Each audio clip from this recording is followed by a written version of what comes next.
अब जेल में बैठे इमरान खान फार्म 47 के हुक्मरानों पर मुसलसल दबाव बढ़ाते चले जा रहे हैं। पहले उन्होंने ज़िमनी इलेक्शन का बायकॉट किया, जिस पर हुक्मरानों ने ज़िमनी इलेक्शन ही मुलतवी कर दिए। फिर कौमी असम्बली की कायमा कमेटियों से इस्तीफ़े दे दिए, जिसके बाद सेनेट की कमेटियों से भी इस्तीफ़े दे दिए गए, जिस पर हुक्मरानों को एहसास हुआ कि इमरान खान उनके लिए मुश्किलात बढ़ाते चले जा रहे हैं इस सिस्टम से पुल आउट करके। अब यही वजह है कि नून लीग के स्पीकर कौमी असम्बली और पीपल्स पार्टी के चेयरमैन सेनेट ने पीटीआई अरकान के इस्तीफ़े मंजूर करने से इनकार कर दिया। बीच में लटकाए रखेंगे, पहले भी अर्ज़ किया था। इमरान खान बतदरीज धांधली पर बने हुए इस सारे निज़ाम से निकल रहे हैं। हर किसी को अंदाज़ा है कि इमरान खान का अगला कदम जो है वो असम्बलियों से इस्तीफ़ों की सूरत में होगा। ये बिल्कुल नविश्ता दीवार है। इमरान खान जेल में बैठ कर भी अपने पत्ते बिल्कुल ठीक ठीक खेल रहा है।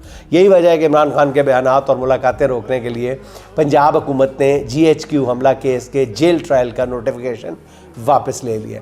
समाअत अब इंसदाद दहशतगर्दी अदालत में हुआ करेगी। इमरान खान को वीडियो लिंक के ज़रिए पेश किया जाएगा। अब इमरान खान की वीडियो लिंक पर पेश किया जाता है इमरान खान को, या नहीं किया जाता, या वो बहाना बना लिया जाता है, वो लिंकेज उड़ गया, ये कर दिया, इंटरनेट ख़राब है, पता नहीं 100 बहाने हैं।